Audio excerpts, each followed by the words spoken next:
What's up guys, so today's video is kind of long overdue, better late than never I guess, but this is the Hori mini wired gamepad. This controller came out back in early December, right before the holidays, and I really didn't have that much of a need to pick it up, but you can get it for as low as 20 bucks now, so I figured it was about time to pick it up. So what this is like a very, as you can see, very small controller. That is the actual size, as you can see with my hand. I mean, that's quite small. It's hard to believe they fit a controller in this little box, but yes, obviously built for young gamers. I understand it's geared towards, little kids getting into gaming, but we'll go ahead and take a look at it and see what it accomplishes, if it's really good at what it does, if it works for, I guess at first young gamers, and then maybe if it's even good enough, it can work for adult gamers too. But yes, it is. It has, children, you can see children playing it, and very small hands holding it there. So, yep, I don't think there's much inside. It would just be the controller and some manuals, so looking at the specs here, it is 40% smaller. That's a significant difference. The grip is kind of like not your modern controller. It's like those old NES controllers, which are before my time, so I don't have an experience with those, but I've seen pictures of them and it does look very similar. It's plug and play, 10 foot cable, and that's about 3 meters for people that use meters, and it's compatible with most PS4 games. And I know why they said that, I think because it probably has something to do with the touchpad and clicking it certain ways, because it doesn't have a real touchpad. But anyway, let's get into this. So I'll go over some more features if I didn't just then, and we'll see what's inside here.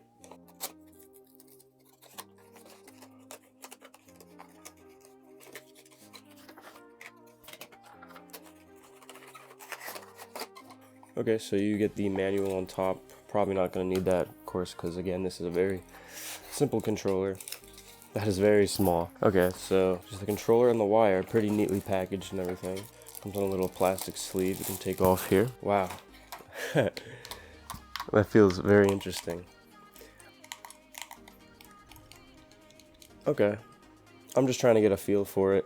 It's very light, of course, because it's wired, so there's no battery inside, and it's small, period, so there's kind of a comfort level to it. It's kind of resting in like I rest my middle finger around this part here, and it kind of feels like it could work.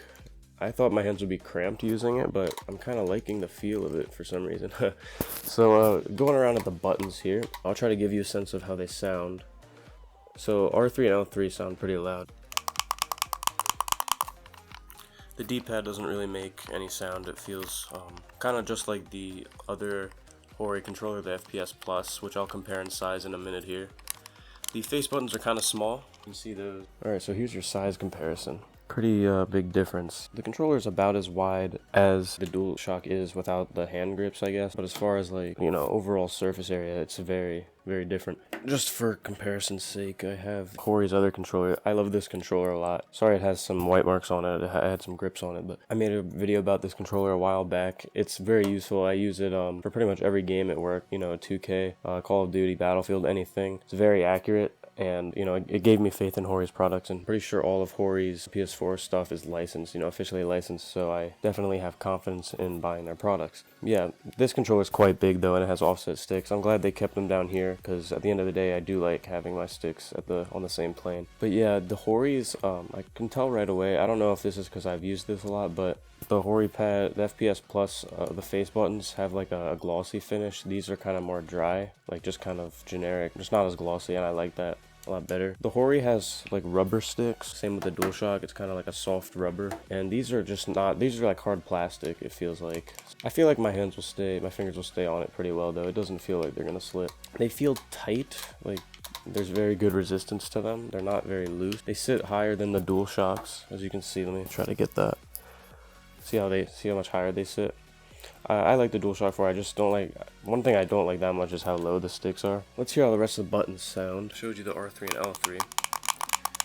The face buttons, they sound like nothing. They basically just sound like the DualShock. I think they're kind of rounded a little bit, and the DualShocks are flat. It's not very noticeable because these buttons are so small as it is, but you get the idea. So the D-pad, very generic. It's almost just like this one, except the buttons just have a, I'm not sure if this just because this one's worn in because I've had it for a while, but these are a lot rougher. If you can kind of hear that, the texture, and this is like glossy. And again, I do prefer that. The R2 and L2, they are more of buttons than triggers, and the same goes for the FPS Plus, they like to use like more button feels for their shoulder buttons instead of having to pull a trigger all the way down, because theoretically it makes shooting your gun faster, and that probably is true. There was a big misconception about that though, because a lot of people think that they don't have pressure sensitive, they don't sense pressure because they're just buttons, although they do. It's just very minimal. I tested it out in a lot of games, and they do have a pressure sensitive feature on these back buttons, and I assume they do here too. I will test it out to make sure, and I'll get back to you guys on that, but it feels like there's like a little differential of pressure, so like that's, you know, somewhat depressed, and then pushing it just a little more is fully. L1 and R1, they're very close together, but I feel like they're separate enough so you know what you're pressing, obviously. So the share and options buttons are soft rubber. They remind me of the old PS3 controllers. PS button is also just a soft rubber. The touchpad is just a little rubber button here. Obviously, this is not going to work for swipe commands and stuff like that.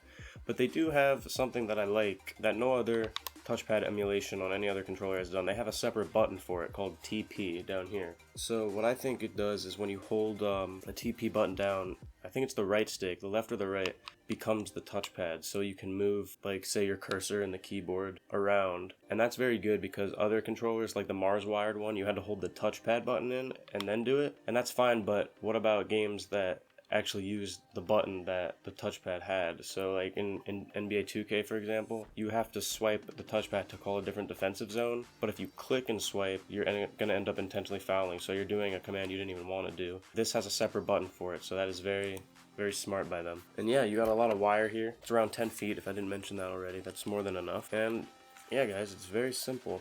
I did want to try one thing just to make sure. I have a little stick extension here. I always test out to see if it works. Alright, so it doesn't seem like it works. These sticks are a little too small. Just slightly too small. So you might have to get different ones, or like rubber ones that stretch over the top. Kind of disappointing because I do like having a taller right stick, but I can probably find ways around it. Alright guys, so I guess we'll get into some gameplay now, and I'll tell you everything I think about it. Alright guys, really quick before the gameplay, I wanted to show you how the touchpad emulation works. So right now I'm using just the regular DualShock. I want to show you that if you didn't know, like in the keyboard and stuff, you can just rub your thumb on it and it goes around. That is a feature. Now if you want to do it on the Mini here, let me switch to the Mini controller. Alright, so for the Hori Mini, what you do is you hold the TP button down here, or touchpad button, move the right stick just a little bit, and then click it in. And then you can use it. As you can see, the cursor's moving around there as I'm moving my thumb. And it works. I mean, it's not like crazy useful, and I think actually you can do it with either stick. So let me try it again. Hold the TP button. You move you move the left stick.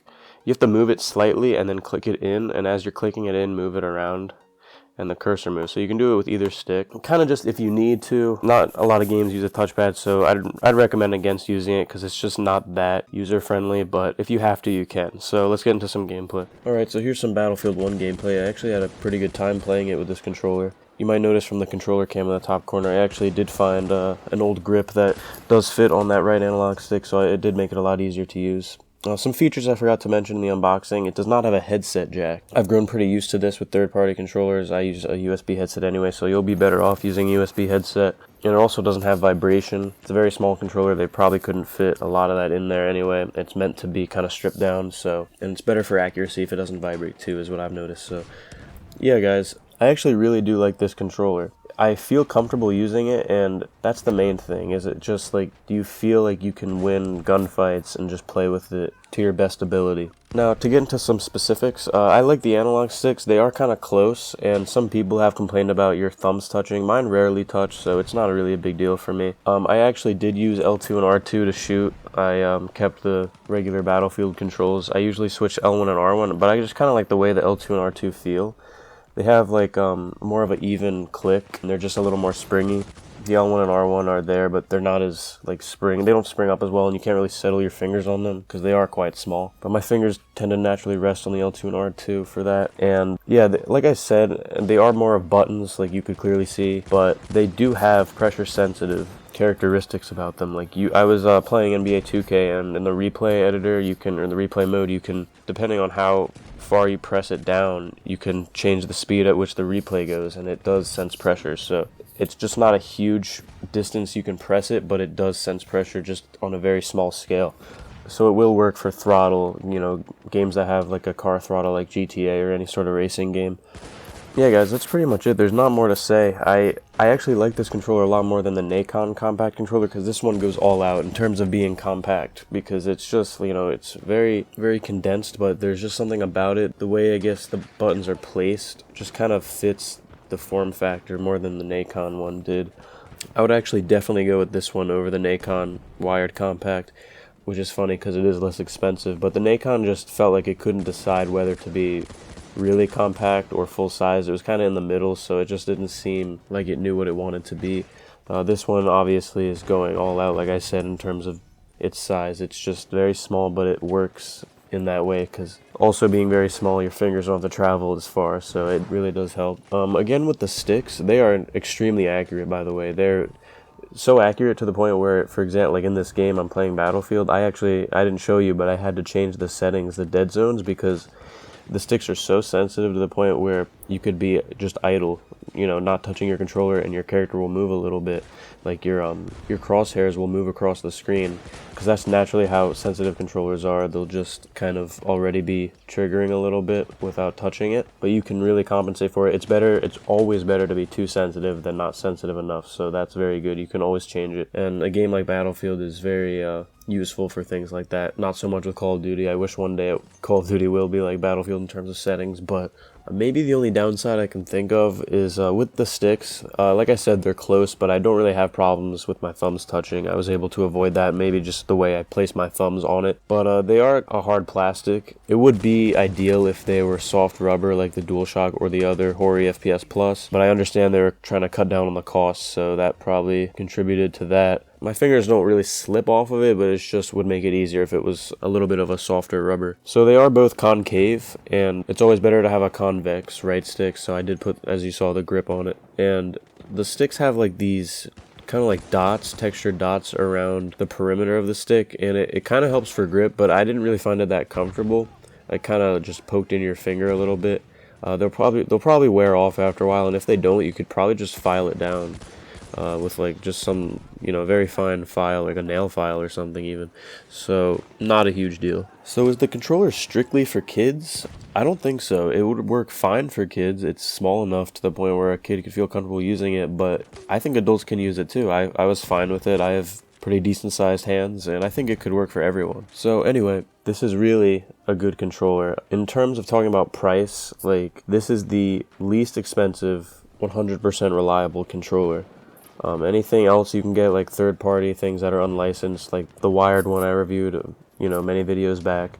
It works for some things, but not others. This Hori Mini will work for pretty much anything, except the use of a touchpad, which, you know, really no games use anyway. So I can recommend this above pretty much all the other third-party unlicensed controllers and some licensed. I do think the FPS Plus is a little better because it's just a little more full-sized and it's more of a real controller, but that is almost twice the price. It might even be more than twice the price of this Hori Mini, so just thinking in terms of price, this thing is amazing. And yeah guys, I think I've said everything I wanted to say about this controller. I tried to be as in-depth as possible, so if I left anything out, feel free to ask it in the comments. I try to answer everyone, really. So I'll leave a link to the controller in the description, and yeah, thanks for watching guys. I'll see you in my next video.